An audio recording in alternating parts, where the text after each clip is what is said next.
आइए जानते हैं आज के प्रमुख अंतर्राष्ट्रीय खबरों को। पहले एक नजर हेडलाइंस पर।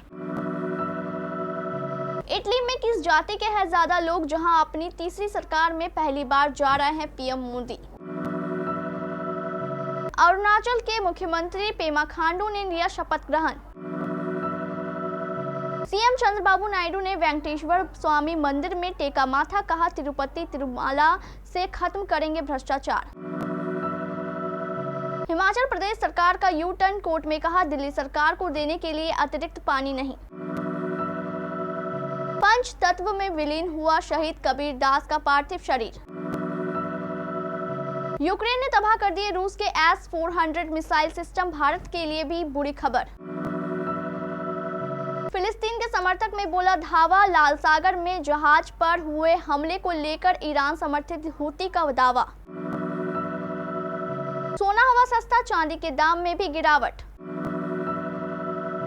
अन्नू कपूर के हमारे 12 की रिलीज पर सुप्रीम कोर्ट ने लगाई रोक। और मैच देखने के लिए पाक फैन ने बेचा ट्रैक्टर, बाबर निकले फिसड्डी तो सूर्या की वजह से वसूल हुआ पैसा। प्रधानमंत्री नरेंद्र मोदी अपनी तीसरी सरकार के पहले विदेशी दौरे पर इटली जा रहे हैं। इटली में पीएम मोदी G7 शिखर सम्मेलन में हिस्सा लेंगे। 13 से 15 जून के बीच होने वाला G7 शिखर सम्मेलन इटली के अपूलिया में होने वाला है, जिसे पुगलिया भी कहा जाता है। पीएम मोदी के दौरे की वजह से इटली की भी चर्चा हो रही है।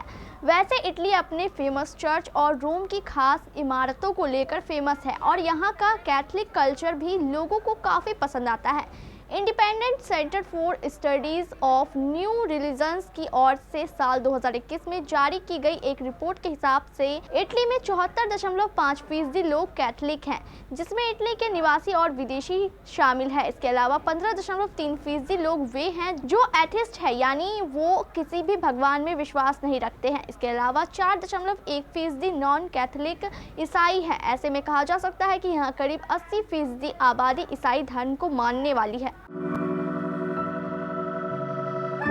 अरुणाचल प्रदेश में आज नई सरकार का गठन हो गया है। पेमा खांडू के राज्य के मुख्यमंत्री के रूप में शपथ ली है।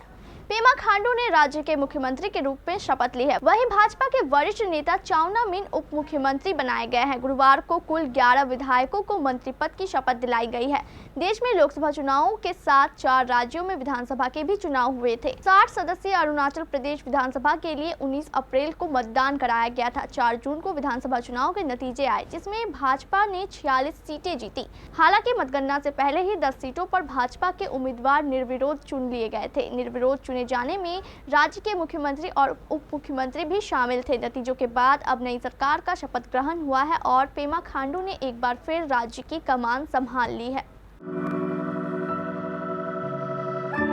बुधवार को आंध्र प्रदेश में शपथ ग्रहण समारोह का आयोजन हुआ था, जिसमें चौथी बार विजयवाड़ा में एन चंद्रबाबू नायडू ने मुख्यमंत्री पद की शपथ ली। इसके बाद वे आज बृहस्पतिवार को तिरुमाला में वेंकटेश्वर स्वामी मंदिर में पूजा करने पहुंचे। इसके बाद मुख्यमंत्री नायडू ने कहा कि भ्रष्टाचार को खत्म करने और तिरुमाला में हिंदू धर्म की रक्षा करने के लिए प्रतिबद्ध है। उन्होंने गरीबी मुक्त समाज के लिए अथक काम करने और आंध्र प्रदेश को भारत में नंबर 1 का दर्जा दिलाने का संकल्प लिया। नायडू ने चेतावनी कि प्रदेश में किसी प्रकार का अपराध और भ्रष्टाचार बर्दाश्त नहीं किया जाएगा। उन्होंने शासन में जवाबदेही और पारदर्शिता का वादा भी किया। सुप्रीम कोर्ट ने गुरुवार को दिल्ली सरकार को निर्देश दिया कि वे पानी की सप्लाई के लिए अपर यमुना रिवर बोर्ड UYRB से अपील करें। हिमाचल प्रदेश सरकार के यू टर्न लेने के बाद सुप्रीम कोर्ट ने यह निर्देश दिया। हिमाचल सरकार ने बताया कि उनके पास कोई अतिरिक्त पानी नहीं है। इस पर जस्टिस प्रशांत कुमार मिश्रा और जस्टिस प्रसन्ना B वड़ाले की अवकाश पीठ ने दिल्ली सरकार को अपर यमुना नदी बोर्ड के सामने शाम 5 बजे तक अपील करने का निर्देश दिया था। कोर्ट ने कहा कि दिल्ली सरकार को मानवीय आधार पर अपील करनी चाहिए। वहीं हिमाचल प्रदेश सरकार ने पहले सुप्रीम कोर्ट को बताया कि उनके पास अतिरिक्त पानी है, जिसके बाद कोर्ट ने हिमाचल को अतिरिक्त पानी छोड़ने का निर्देश दिया था, जो हरियाणा होते हुए दिल्ली पहुंचना था। लेकिन अब हिमाचल ने अपने बयान से पलटते हुए कोर्ट को बताया कि उसके पास 136 क्यूसेक अतिरिक्त पानी नहीं है। जम्मू के कठुआ में आतंकवादी मुठभेड़ में शहीद हुए कबीर ओइकू का पार्थिव शरीर आज दोपहर 12 बजे पुलपुल डोर लाया गया। जैसे ही उनकी पत्नी ने पार्थिव शरीर देखा, वह बिलख बिलख कर रोने लगी। अभी परिजनों की आंखों से आंसू नहीं रुक रहे थे। बता दें कि शहीद होने की सूचना मिलने पर उनकी पत्नी को विश्वास नहीं हो रहा था। बस एक ही बात दोहरा रही थी कि उनको कुछ नहीं हुआ है, वो ठीक है। इसके बाद उनका राजकीय सम्मान और सामाजिक परंपरा से उनको अंतिम विदाई दी गई। इस दौरान CRPF के IG, DIG और SAF के जवानों ने गार्ड ऑफ ऑनर दिया। इस अवसर पर कलेक्टर शैलेंद्र सिंह, SP मनीष खत्री, चौरई प्रभात मिश्रा और पुलिस महकमे के अधिकारी कर्मचारी मौजूद थे। दुनिया में S-400 मिसाइल सिस्टम को सर्वश्रेष्ठ बताने वाले रूस की पोल खुल गई है, क्योंकि यूक्रेन ने रूस के इन मिसाइलों को मार गिराया है। यूक्रेन ने अमेरिका से मिले रॉकेट की मदद से क्रीमिया पर हमला किया था। इसमें कई S-400 सिस्टम को तबाह कर दिया गया। खास बात यह है कि भारत ने भी रूस से S-400 मिसाइलें खरीदी थी।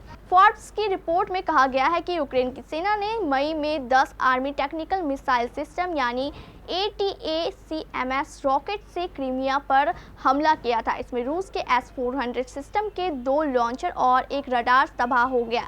4 फाइटर जेट भी इसमें नष्ट हो गए। सबसे बड़ी बात ये थी कि रूस S-400 सिस्टम को दुनिया में सर्वश्रेष्ठ बताता है और भारत ने करीब 5 खरीदे थे।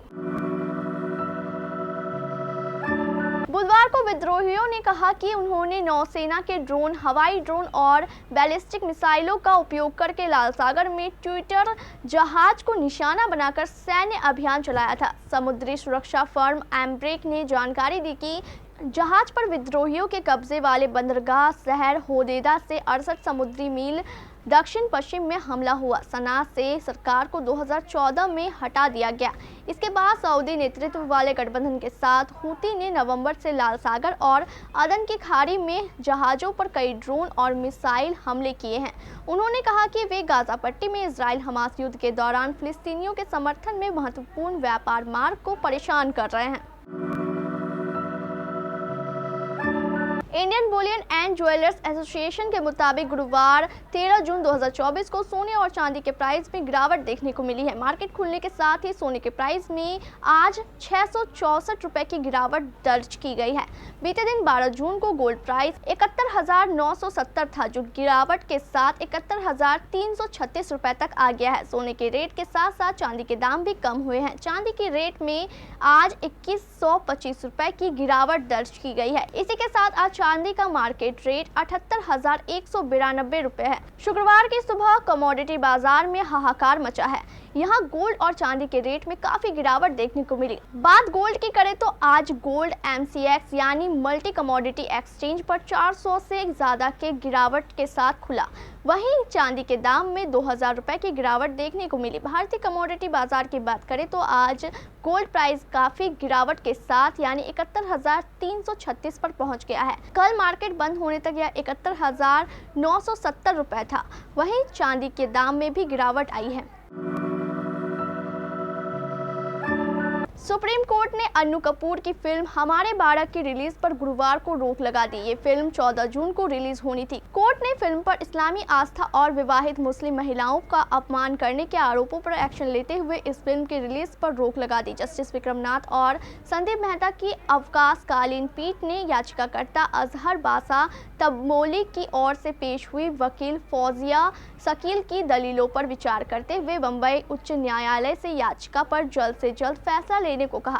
पीठ ने फिल्म को रिलीज करने पर रोक लगाते हुए कहा, हमने सुबह फिल्म का ट्रेलर देखा और ट्रेलर में सभी आपत्तिजनक डायलॉग अब भी मौजूद हैं। पीठ ने बम्बई उच्च न्यायालय द्वारा याचिका का निपटारा किए जाने तक फिल्म रिलीज पर रोक लगा दी है। शकील ने कहा कि हाईकोर्ट ने एक अकारण आदेश के तहत फिल्म की रिलीज करने को लेकर लगी रोक हटा दी थी। भारत ने पाकिस्तान को टी20 विश्व कप 2024 के मुकाबले में 6 रनों से हरा दिया था। यह मुकाबला काफी रोमांचक रहा था। इस मैच से जुड़ी एक दिलचस्प खबर सामने आई है। पाकिस्तान क्रिकेट टीम के एक फैन ने मैच देखने के लिए ट्रैक्टर बेच दिया था, लेकिन पाकिस्तान की हार ने निराश कर दिया। फैन ने बताया कि वो ट्रैक्टर बेचकर मैच देखने आया है। उसने कहा कि भारतीय बल्लेबाज सूर्यकुमार यादव की वजह से पैसा वसूल हो गया। पाकिस्तानी फैन भारत का यूएसए के खिलाफ मैच देखने पहुंचा था। उसने कहा कि मैं $3000 का ट्रैक्टर बेचकर भारत पाकिस्तान का मैच देखने आया था। इसमें हम हार गए थे। मैं काफी मायूस था, लेकिन इंडियन पब्लिक ने मेरा काफी सपोर्ट किया।